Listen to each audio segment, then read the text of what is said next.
Hello friends, welcome to Wikipedia powered by Abhimanyu. तो Punjab PCS के लिए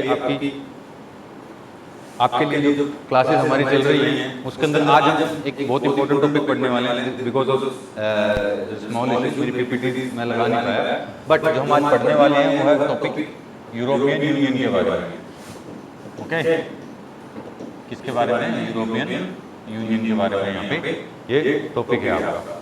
आपको बहुत आसान तरीके से यूरोपियन यूनियन के बारे में किस किस चीज़ों के लिए, पंजाब पीसीएस के लिए कौन कौन से फैक्ट्स आपके लिए इंपॉर्टेंट है, वो मैं आपको इस छोटे से वीडियो के अंदर मैं आपको कवर करवा के यहाँ पे दूंगा। ओके, तो इस वीडियो को आपको लास्ट तक अगर आप देखेंगे तो आपको कहीं और जाने की जरूरत नहीं होगी, और आप यहाँ पे यहीं से ही आपके सारे के सारे जो आपके पॉलिटिकल थ्योरी, इंटरनेशनल ऑर्गेनाइजेशन में अगर यूरोपियन यूनियन से कोई क्वेश्चन आता है तो you can solve that question from here only. Okay, so you don't have to worry about anything else. So first of all, European Union है क्या? It is a political, पहली चीज क्या है? It is a political union. क्या है? It is a political union. And second, it is an economic union. Okay, economic union. कई बार लोग ये सोचते हैं कि it is also a monetary union, but it is not a monetary union. It is not a monetary union. It is not a monetary union. So now focus here. For example, what do you mean by political union? Political union ये है कि for example जैसे अपने यहाँ पे parliament होती है, वैसे EU पार्लियामेंट भी है, जहाँ पे ऐसे होल यूरोपियन यूनियन के जितने देश हैं, कितने देश अभी आगे देखेंगे हम, उसके कानून बनाए जाते हैं। उसके अलावा इकोनॉमिक यूनियन का मतलब है कि इकोनॉमिक पॉलिसी इनकी अलाइन रहती है। इकोनॉमिक जो पॉलिसी रहती है वो इनकी वो एक दूसरे की चीजों के साथ अलाइंड रहती है। ओके, अलाइंड रहती है। थर्ड है, it is a monetary union. It is not a monetary union. इसका मतलब क्या बनता है? इसका मतलब ये बनता है कि जो मॉनेटरी यूनियन मतलब कि इनकी जो करेंसी है वो सब यूरो नहीं यूज करते हैं। फॉर एग्जांपल, अगर आज के दिन टोटल 27 मेंबर हैं यूरोपियन यूनियन के अंदर, तो उनमें से 12 member, only 12 members, they use what? They use only euro. मतलब जो यूरो करेंसी है उनमें से 27 में से 12 मेंबर ही यूरो करेंसी यूज करते हैं, बाकी लोग अपनी अपनी करेंसी यूज करते हैं। ज्यादा आपको डिटेल में जाने की जरूरत नहीं है। याद रखना है, it is a political union, it is an economic union, but it is not a monetary union. It is not a monetary union. Okay, at present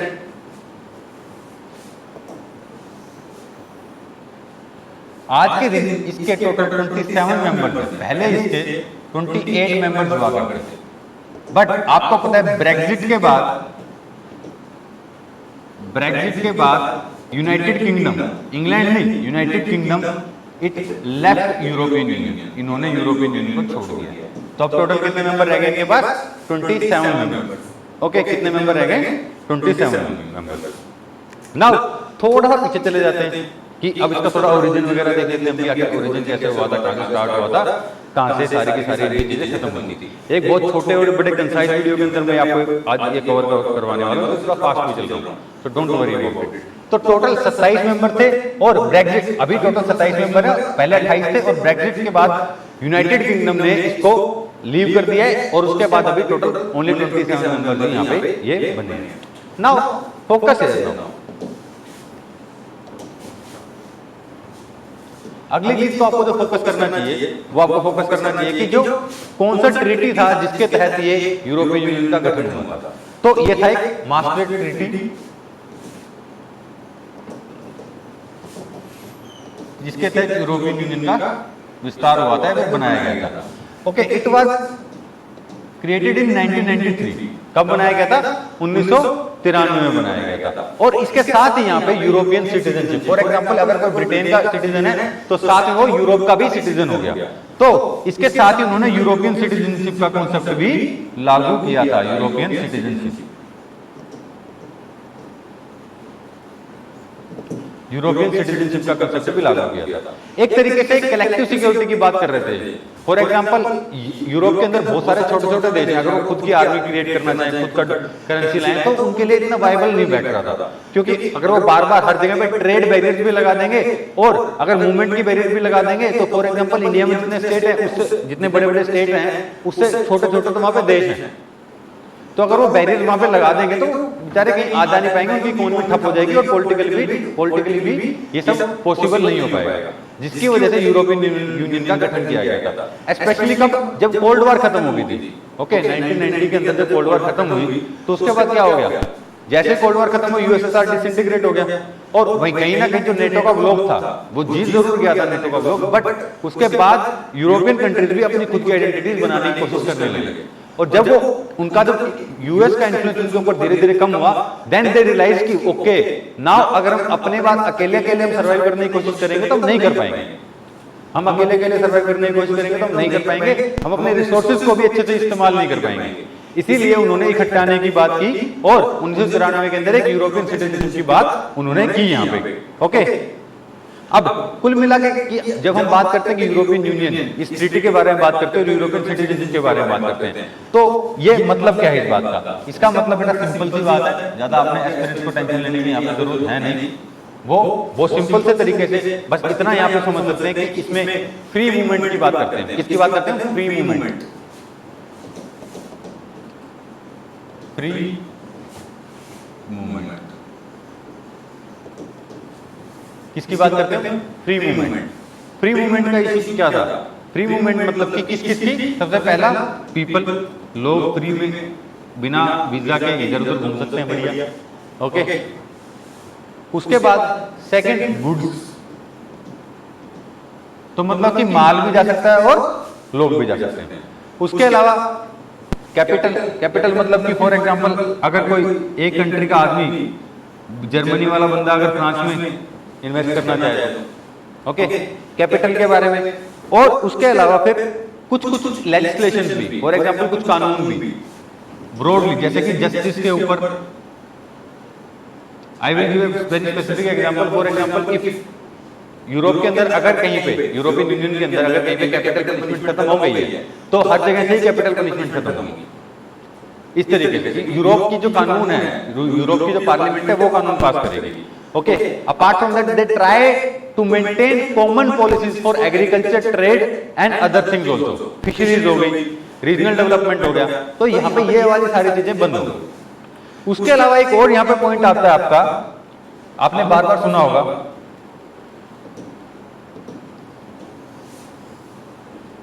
एक और आपने यहां पे पॉइंट सुना होगा,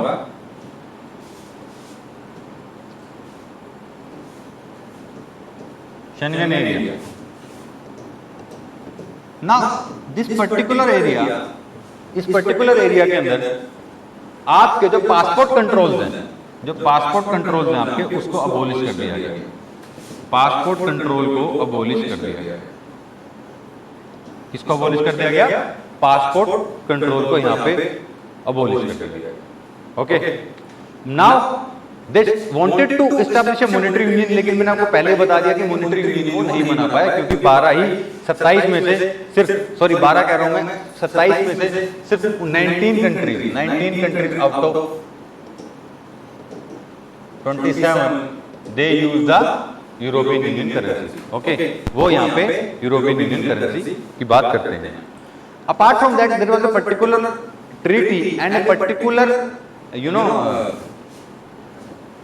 treaty and particular article of the European Union law, जो उनका agreement हुआ था, जो काफी न्यूज में रहता है। तो वो आर्टिकल कौन सा है? तो आपको समझ में आएगा कि वो आर्टिकल यहाँ पे है,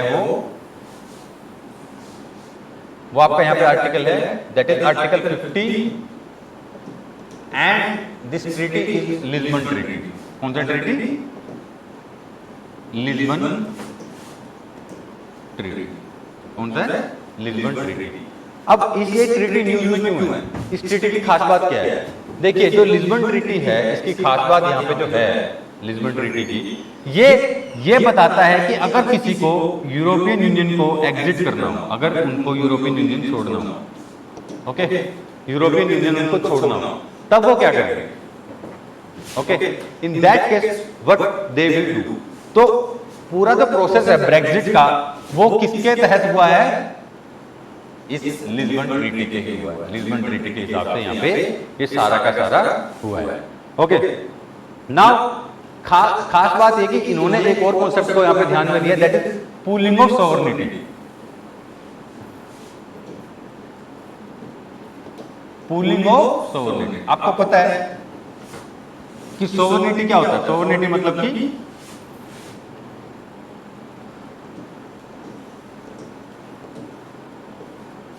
पूलिंग ऑफ सोवरेनिटी। उसकी खास बात क्या है? पूलिंग ऑफ सोवरेनिटी के अंदर मतलब कि यहाँ पे इन्होंने जो छोटे छोटे देश थे, for example Latvia, Estonia, Sweden, Denmark, इन्होंने क्या किया है?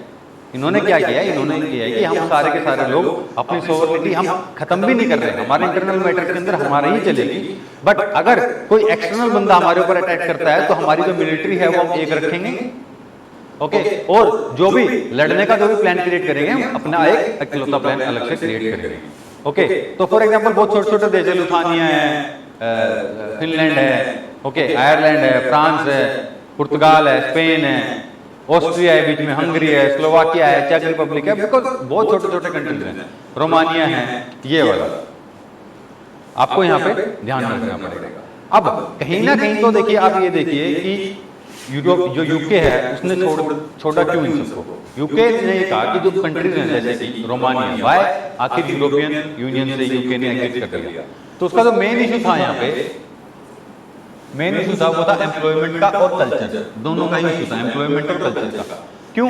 बिकॉज जैसे countries like Romania, Bulgaria and Greece, now वहां के लोग बिना किसी पासपोर्ट के वो यूनाइटेड किंगडम के अंदर पहुंच जाते थे और वहां पे वो काम कर लेते थे। तो वहां पे जो छोटी नौकरियां थी, जो अनस्किल्ड जॉब थी, वो सारे के सारे उनके ऊपर कब्जा करके बैठे थे। Apart from that the cultural reason which was given that कि जो रोमानिया से लोग आए हैं उसको हमारे कल्चर के बारे में बिल्कुल नहीं पता। उनका यह आर्गुमेंट होता था कि फॉर एग्जांपल इससे अच्छा तो यह कि इंडिया, पाकिस्तान, श्रीलंका से लोग आ जाएं, क्योंकि वो यूनाइटेड किंगडम की कॉलोनीज थी, तो they know about the culture of United Kingdom. But in case of Romania, Bulgaria, they didn't know, Eastern European countries का खुद का एक बहुत एस्टैब्लिश्ड कल्चर है, they didn't know our language, they didn't know our sports, cricket is a major issue because cricket is loved in India and cricket is loved in the United Kingdom, cricket is loved in Pakistan, cricket is loved इन श्रीलंका।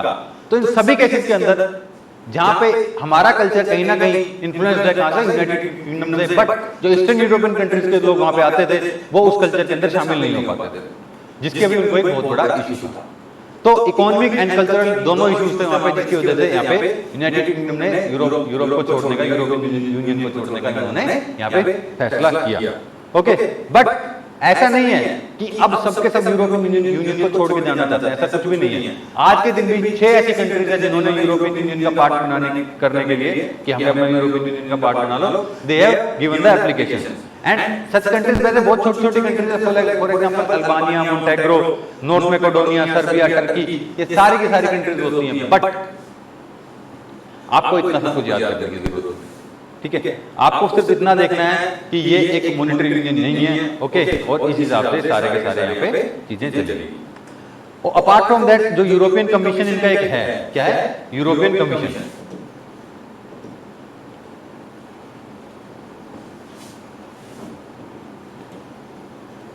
ये एक तरीके से European union का एक आपको उनका खुद का ह्यूमन राइट्स काउंसिल है, उनका खुद का एक ह्यूमन राइट्स काउंसिल है। ये वहां पे वो बात कर रहा है कि उनका खुद का वो ह्यूमन राइट्स काउंसिल है। यूरोपियन कमीशन है, इन्होंने क्या किया है कि फॉर एग्जांपल पहली चीज तो ये क्या करते हैं कि वो डे टू डे उनका काम करते हैं, मतलब कि जो अपना लेजिस्लेशन वगैरह का काम करते हैं, बट मेनली इनका रहता है कि क्या कागज पत्र तो करते हैं कि लॉ पास करते हैं, ये करते हैं, वो करते हैं, बट ये स्पेशल कैसे है?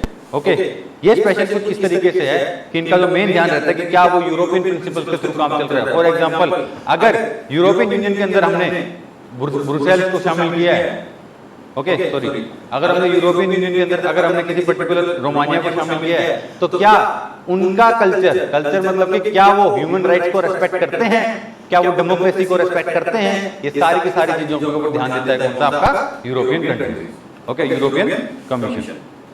नाउ ये क्या करते हैं? ये डे टू डे बिजनेस देखते हैं और इनका जो हेडक्वार्टर है वो कहाँ है? इनका जो हेडक्वार्टर है वो है आपका ब्रुसेल्स के अंदर। कहाँ है आपका? Brussels, okay. Apart from that यहाँ पे मेजर जो काम होता है, जो पॉलिटिकल डायरेक्शन देती है, पॉलिटिकल डायरेक्शन कौन सी होती है? आप बात करें कि मेजर जो पॉलिटिकल डायरेक्शन होती है, जैसे अपने यहाँ पार्लियामेंट होती है, तो यहाँ पे होती है काउंसिल ऑफ यूरोप। कौन सी होती है? Council of Europe. It is like a European Union Parliament, Council of Europe. Major political decision जो भी होते हैं वो सारे के सारे यूरोपियन काउंसिल ही लेती है। ओके, आप इसको यूरोपियन काउंसिल भी बोल सकते हैं। इफ यू वांट कंफ्यूज ना हो जाना कहीं कल को, you can also go it like this, European council. So European council के अंदर कानून वगैरह पास होते हैं सारे के सारे। Apart from that there are major things along with that. For example, इसके अलावा भी कुछ चीजें हैं जिनके बारे में यूरोप के अंदर परवाह करनी पड़ती है। फॉर एग्जाम्पल, एक बहुत इंपॉर्टेंट आर्टिकल आजकल चल रहा है वहां पे, that is article 13 of the European union. अब ये कॉपीराइट लॉ है। ओके, अब इस कॉपीराइट लॉ की वजह से कौन सा आपका मैं बता देता हूं, आर्टिकल 13,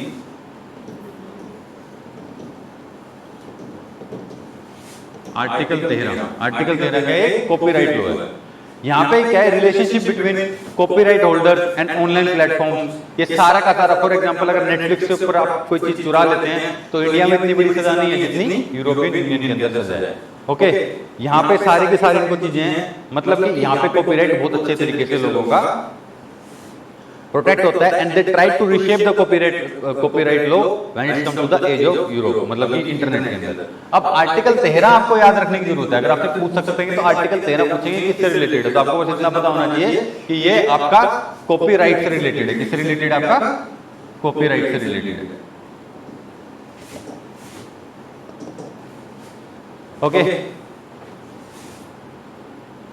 तो यूरोपियन काउंसिल के बारे में हमने बात कर ली थी। एक काउंसिल ऑफ यूरोप एक और भी है, अगर आप कंफ्यूज ना हो तो फिर कहेंगे सर वो वाली काउंसिल ऑफ यूरोप और इसमें क्या फर्क है। Now this council of Europe, ये कोई जर्नल डायरेक्शन पास नहीं करती, जैसे कि हमने पहले बात की थी।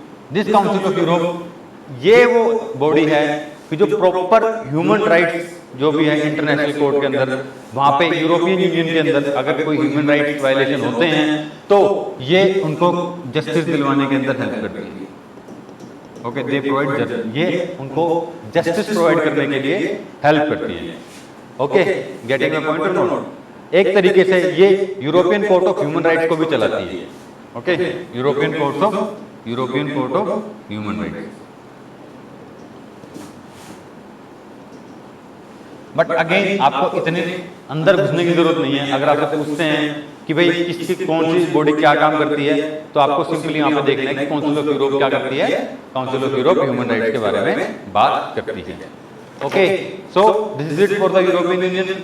आज का लेक्चर इतना ही, मैंने कहा था बहुत छोटा लेक्चर होगा, बट अगर यूरोपियन यूनियन के ऊपर कोई क्वेश्चन आ गया तो you will definitely gonna solve from this lecture only. Okay, so that's it for today. Don't forget to share and subscribe our channel and do like the video if you really like it. Thank you very much and have a very nice day.